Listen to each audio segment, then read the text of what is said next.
1978 से 1981 ये वो समय था जब रॉकी ने इंडिया या अफ्रीका पर ही नहीं बल्कि पूरे वर्ल्ड को ही अपनी सल्तनत बना लिया था। रॉकी ने इन 3 सालों में ऐसा क्या किया था कि अमेरिकन आर्मी और इंडोनेशियन आर्मी रॉकी को पकड़ना चाहते थे। रॉकी ने यूएस और इंडोनेशियन नेवी को भी फैक्स क्यों भेजा था। रॉकी ने जानबूझकर इंडियन नेवी से उस जगह पर अपने शिप पर हमला करवाया जहां इंडियन ओशियन के बीचों बीच गहराई 20,000 फीट है। इतनी गहराई से सोना निकालना तो दूर, ढूंढना भी मुश्किल था। रमिका सेन को CIA ऑफिसर ने रॉकी के 16 देशों में किए गए क्राइम्स की फाइल दे दी है और अनंत इंगालगी की लाइब्रेरी में न्यूज़ 24 के ऑफिस में काम करने वाले पियन को KGF चैप्टर 3 की कॉपी भी मिल गई है।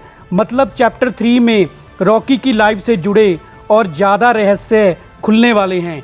चैप्टर 3 की कहानी को ईयर 1978 से शुरू किया जाएगा जब रॉकी ने अधीरा को घायल करके छोड़ दिया था और दुबई के इनायत खलील ने रॉकी के साथ बिजनेस करना शुरू कर दिया था।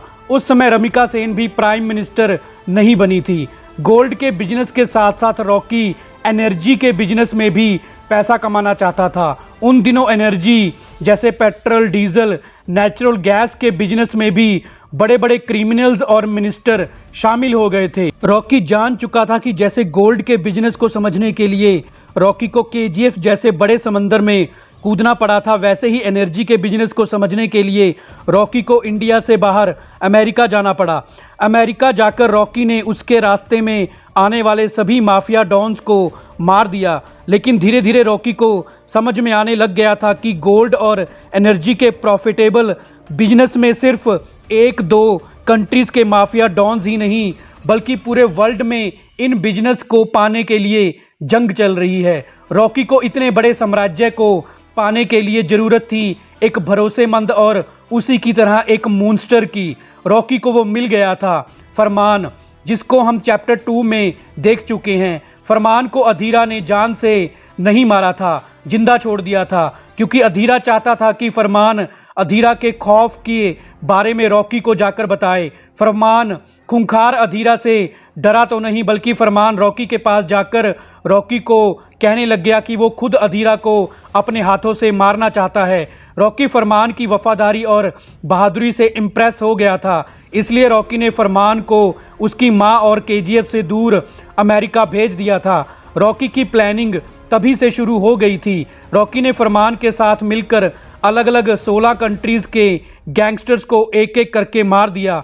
रॉकी ने फरमान को अपने साथ तो रखा लेकिन फरमान का नाम किसी भी क्रिमिनल एक्टिविटीज़ में नहीं आने दिया। रॉकी ने फरमान की असली पहचान भी दुनिया से छुपा दी और उसका नाम सालार रख दिया। सालार मतलब जिसका रोल प्रभास प्ले करने वाले हैं। लेकिन KGF चैप्टर 3 में सालार को प्रभास के रूप में नहीं बल्कि यंग बॉय के रूप में ही दिखाया जाएगा। रॉकी ने सिर्फ 2 सालों में ही पूरे वर्ल्ड के सबसे प्रॉफिटेबल बिजनेसेस पर कब्जा कर लिया था और उन बिजनेसेस को संभालने के लिए ट्रेनिंग रॉकी सालार को दे रहा था। रॉकी ने इंडिया में किसी को भी अपने फॉरेन बिजनेस के बारे में भनक तक नहीं लगने दी थी। रॉकी ने तकरीबन वर्ल्ड की हर कंट्री के बैंक में अकाउंट ओपन करके अपने सभी बिजनेस के कमाए पैसों को उन अकाउंट्स में डिपॉजिट कर दिया था। फिर एक बार जब रॉकी इंडोनेशिया गया तब रॉकी ने वहां एक टीम तैयार की और सेंट्रल बैंक ऑफ इंडोनेशिया पर रॉबरी करके वहां के सारे गोल्ड को चुरा लिया। रॉकी ने सालार की मदद से वो सारा गोल्ड वर्ल्ड की अलग अलग कंट्रीज़ में छुपा दिया। रॉकी चुराए गए गोल्ड को वर्ल्ड के अलग अलग कंट्रीज़ के लॉकर्स में सेफ रख देता।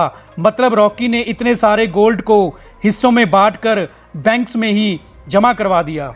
ये सब रॉकी ने इंडियन नेवी को फैक्स भेजने से ठीक 3 महीने पहले ही किया था। असल में रॉकी जानता था कि कभी ना कभी KGF के गोल्ड को KGF से निकालना ही पड़ेगा, लेकिन इतने सारे गोल्ड को इंडिया से बाहर लेकर जाना वो भी जिंदा पॉसिबल नहीं है। इसलिए रॉकी ने इंडोनेशियन नेवी को फैक्स सेंड करके ये खबर कर दी कि इंडोनेशियन के सेंट्रल बैंक से रॉबरी उसने ही की थी और अब वो सारा गोल्ड वापस करना चाहता है। इंडोनेशियन नेवी अपना सारा सोना वापस लेने के लिए रॉकी के शिप की तरफ बढ़ रहे थे। यूएस नेवी को रॉकी ने इसलिए फैक्स भेजकर इंडियन ओशियन में बुलाया था क्योंकि CIA रॉकी को कई सालों से पकड़ना चाहती थी। लेकिन जब रॉकी को अपने आंखों के सामने मरते हुए अमेरिका ने देखा तो अमेरिकन नेवी ने ये मान लिया कि रॉकी मर गया है और उसकी सर्च वारंट की फाइल को हमेशा के लिए क्लोज कर दिया गया। दूसरी तरफ इंडोनेशियन नेवी कैसे भी तरह से रॉकी के द्वारा लाए गए KGF के गोल्ड को इंडियन ओशियन की गहराइयों से निकाल लेती है और रॉकी पर रॉबरी का केस भी क्लोज हो जाता है। इधर रमिका सेन भी ये मान चुकी होती है कि रॉकी उस अटैक में मारा गया है और सारा गोल्ड समुद्र की गहराइयों में खो गया है और इंडियन गवर्नमेंट का KGF पर कब्जा हो गया है। अभी रमिका सेन CIA के द्वारा दी गई रॉकी के फॉरेन क्राइम्स की रिपोर्ट पढ़ ही रही होती है, तभी रमिका सेन के पास खबर आती है कि KGF में रॉकी ने जिस बॉक्स में अपनी मां की अस्थियों को दबाकर जमीन के अंदर रखा हुआ था वो बॉक्स KGF से कोई निकाल कर ले गया है। ये खबर सुनकर रमिका सेन चौंक जाती है क्योंकि ये सिर्फ रॉकी ही कर सकता है, मतलब रॉकी अभी जिंदा है। असल में ये सारी प्लानिंग रॉकी ने पहले ही कर ली थी। रॉकी जान चुका था कि इतने क्राइम्स करने के बाद पूरा सिस्टम उसके पीछे पड़ जाएगा, इसलिए रॉकी ने पहले KGF का सारा गोल्ड KGF से निकाल लिया और फिर उतना ही गोल्ड रॉकी ने जो पहले से ही इंडोनेशिया की बैंक से चुराया था सेफ जगह पर रख दिया। उसके बदले में इंडोनेशियन गवर्नमेंट को KGF का गोल्ड दे दिया गया। रॉकी के शिप पर ब्लास्ट होने से पहले ही रॉकी शिप से समुंदर में जंप कर चुका था और सालार जो पहले से ही रॉकी की प्लानिंग जानता था रॉकी को वहां से अपनी बोट में ले गया। अब दुनिया के लिए रॉकी मर चुका है, इसलिए रॉकी के खिलाफ सारी फाइल्स क्लोज हो चुकी थी। लेकिन दोस्तों कहानी अभी यहीं पूरी ख़त्म नहीं होती क्योंकि सालार जो प्रशांत नील की अगली आने वाली फिल्म है उसमें हमको KGF मूवी की झलक देखने को मिलने वाली है। और क्या रमिका सेन ये जान पाएगी कि रॉकी अभी जिंदा है, क्योंकि किसी को भी रॉकी की लाश नहीं मिली थी।